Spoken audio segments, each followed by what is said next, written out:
I would like to welcome you all to this webinar on company law, when I will be discussing the three types of partnerships. Particularly, by the end of this webinar, you will be able to identify the key characteristics of the three types of partnerships: the general partnerships, the limited partnerships, and the limited liability partnerships, and understand the advantages and disadvantages of each type of partnership. Starting with the general partnership, it is very relevant to look first at the definition as to what a partnership is. The definition is provided by the Partnership Act 1819 under Section 1, subsection 1.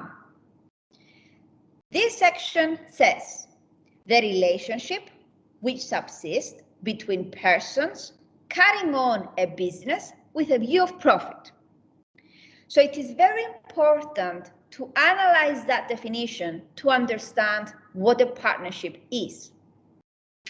If we look at the word persons, persons means that in order to create a partnership, we need two or more persons involved in the partnership. In other words, one person cannot form a partnership because, as the name suggests, it is a partnership. And although there is a minimum number of partners that they can involve in a partnership, there is no maximum number. We can have thousands of partners with no limitations. So who can be a partner? It could be a natural person like human beings, but it could also be artificial legal persons like companies. The word business itself includes every trade, occupation, or profession. So it can include a variety of things. So lawyers, accountants can create a general partnership because they can fall within the definition. So how a general partnership be created? It can be created formally through a creation of a written partnership agreement, but it can also be created informally through an informal oral agreement. So if two parties decide to set up a partnership and they have done that orally, this can still be regarded as a partnership, even though there is no written partnership agreement, because it is not compulsory to create a written partnership agreement, though it is advisable to have one.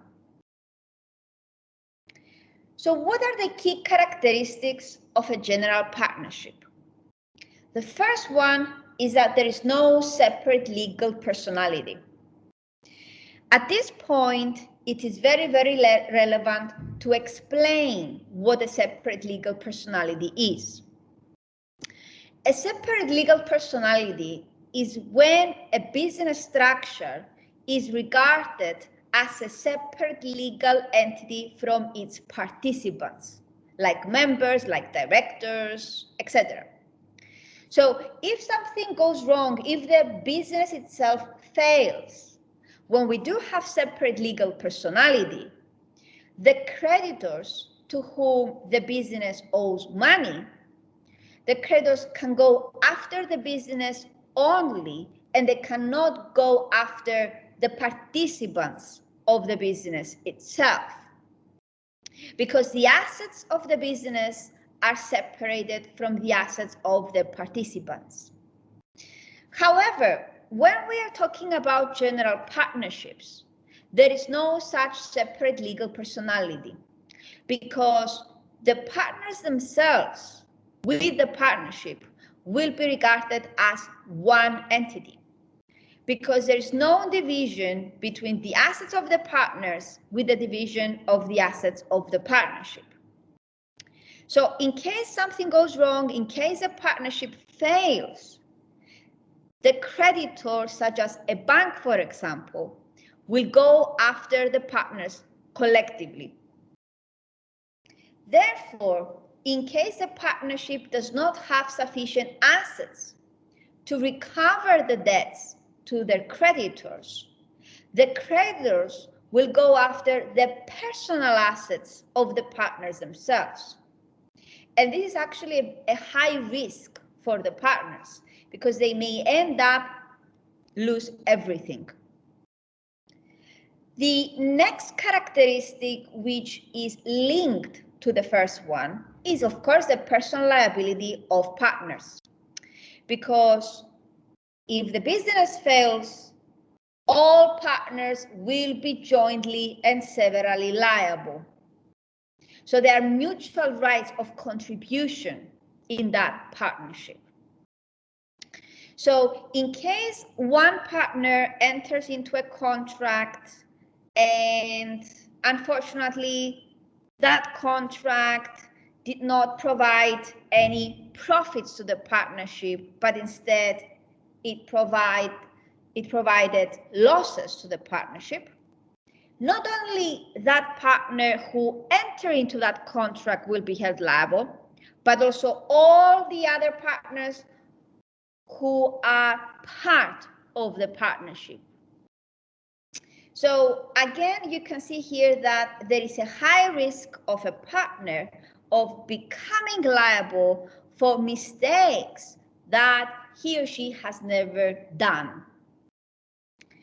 The third characteristic is that there is no formal separation of management from ownership, which means that persons who are investing money in the partnership are also able to control their money, because the partners can involve with the day-to-day management of the partnership, and therefore they are also able to control their investments, the capital of the partnership.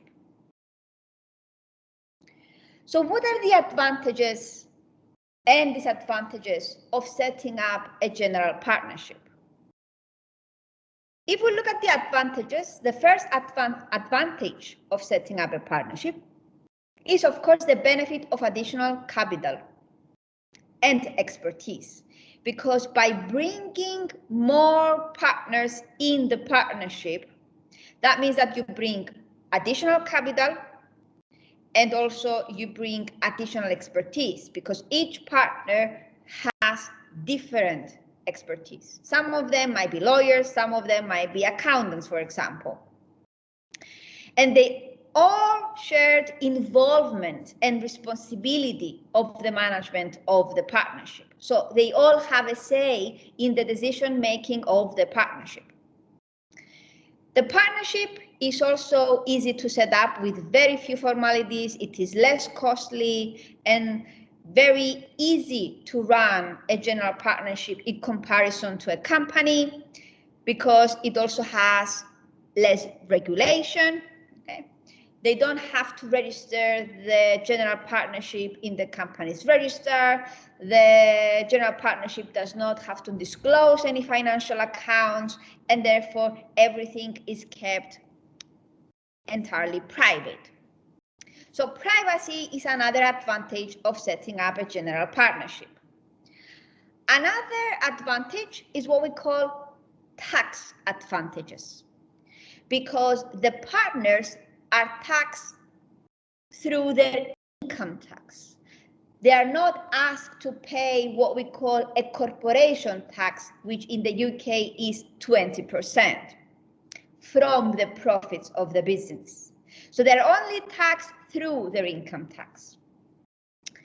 The disadvantages, on the other hand, of course, is the lack of separate legal personality, because there is no separation of the assets here, and therefore the partners may find themselves, due to the unlimited personal liability, liable for the debts and obligations of the partnership. And the fact that there is no limitation on the maximum number of partners, this may cause organizational problems. Because if one partner does not decide and another partner does not agree, This may make the decision-making process very slow. In addition to that, because of the lack of separate legal personality, in case of a death of a partner, the partnership will automatically be dissolved, be terminated.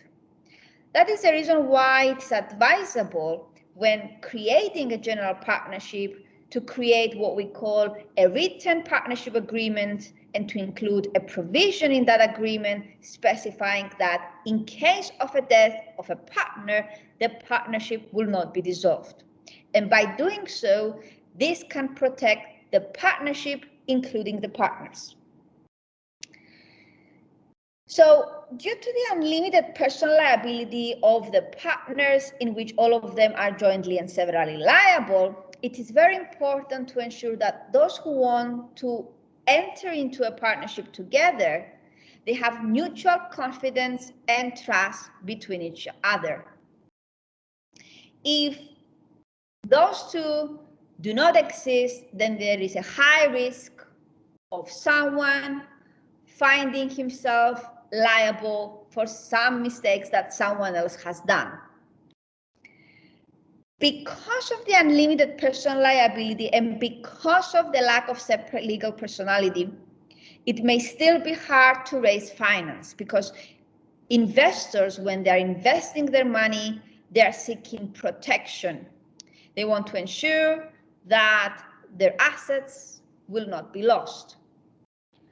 But in case of a general partnership, there is a high risk, and therefore investors might not be willing to become partners in a business structure that does not offer them such a protection. The second type of the partnership, of a partnership is what we call limited partnership. And this type of partnership is governed by the Limited Partnerships Act 1907. This partnership itself shares some key characteristics with the general partnership, such as the fact that there is no separate legal personality, but it also has some differences. The differences are that it must be registered. The name of the partnership must end with limited partnership or with the acronym LP.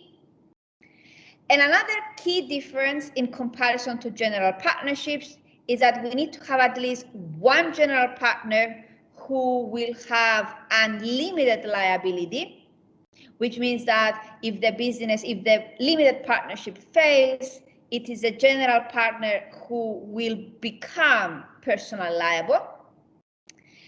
And on the other hand, what we have one or more limited partners in which their liability is limited to their contribution. This is due to the fact that limited partners are not allowed to participate in the management of the partnership. In case they do so, then they acknowledge them as general partners, and therefore we can find them personally liable. So there is a distinction between the general partner and the limited partner. The general partner has unlimited liability, whereas limited partners, as the name suggests, limited, have unlimited liability, can protect themselves. The person here, the partner who faces with greater risks, is of course the general partner. So not all partners at the end of the day will become personally liable if the partnership fails. So what are the advantages and disadvantages of that type of partnership? The key advantage, of course, is that some of the partners will have limited liability. So not all of them will become personally liable if something goes wrong. Another advantage is that those who have unlimited liability, the general partners, these are the ones who will take charge, who will take control of the partnership itself. So if a general partner is the one who has invested the money in the partnership itself, or more money in comparison to others, then it is beneficial for him to be a general partner because he is able to control his money under that position. Another advantage is, of course, the tax benefits, because tax on the same way as general partners in the general partnership. There is less paperwork than forming a company. Although we have to register the limited partnership, still it does not require that paperwork that is required for companies. And because of the distinction between general partners and limited partners, we can have more investment opportunities, because investors may want to invest money in that type of partnership and become limited partners, and by doing so, they are protecting themselves from liabilities. The key disadvantages, of course, is that the general partners face with the risk of becoming liable, because there is a high risk, in case the limited partnership fails, that the general partners will be held liable for all the debts and liabilities of the partnership, because this is a responsibility of the general partner. The other disadvantage in regards to limited partners is that limited partners are not allowed to contribute to the day-to-day running of the limited partnership. And if they decide to contribute, then the limited partner will become a general partner, and therefore they will consider him as personally liable for all the debts and liabilities of the partnership. The last type of a partnership we call the limited liability partnership. This type of partnership is governed by the Limited Liability Partnerships Act 2000. It is a different type of partnership from the other two.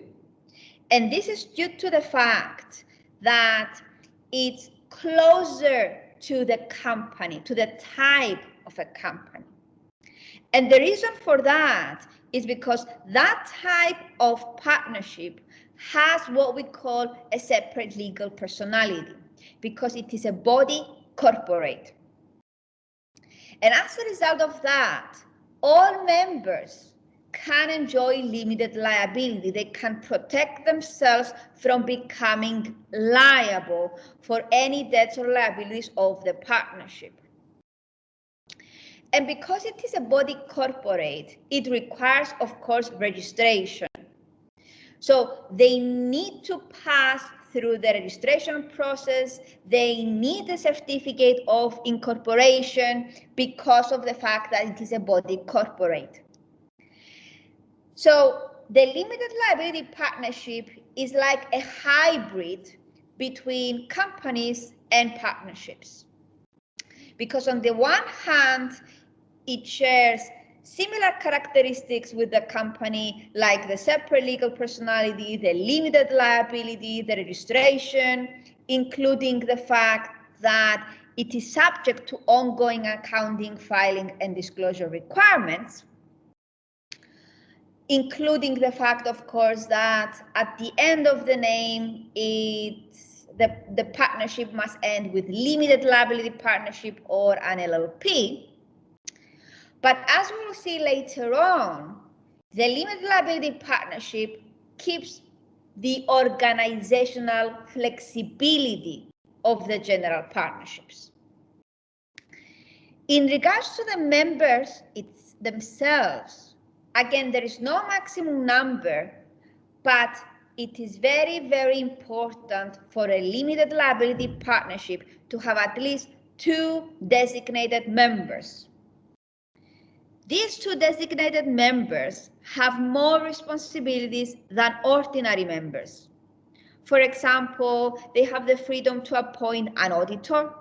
They can sign the accounts on behalf of another member. They can deliver the annual accounts to the Register of Companies. They can prepare the annual return and fulfill any procedures necessary in dissolving the limited liability partnership. So there are some extra responsibilities.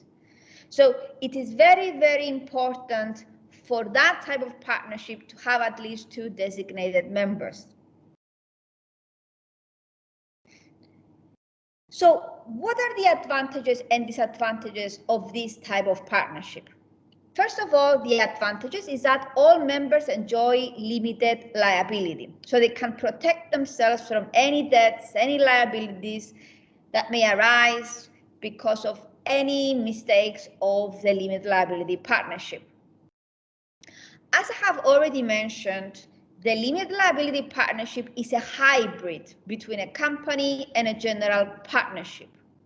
And one of the shared characteristics with the general partnership is that the limited liability partnership keeps the organizational flexibility and tax position of the general partnership, which means that there is no separation between the members themselves. All of them have a say in the decision-making process. And again, in regards to tax advantages, they are taxed as if partners. On the other hand, the key disadvantages is that it is more costly to set up due to the fact that it requires to go through the registration process. And although in comparison to general partnerships and limited partnerships, the limited liability partnership attracts better the investors to invest their money, it can still be more difficult to gain funding in comparison to a company in which the company provides greater protection. Aside from that, the last disadvantage of the limited liability partnership is privacy, because all the financial accounts and members' details must be disclosed to the company's house. And this is due to the fact that the same way as with companies, because of the registration procedure that the limited liability partnership must pass, they have to disclose all the relevant information to the company's house. So in comparison to a general partnership and the limited partnership, in which their financial accounts can be kept private, can be kept entirely private, for limited liability partnership, privacy is an issue. So thank you all for listening to this webinar.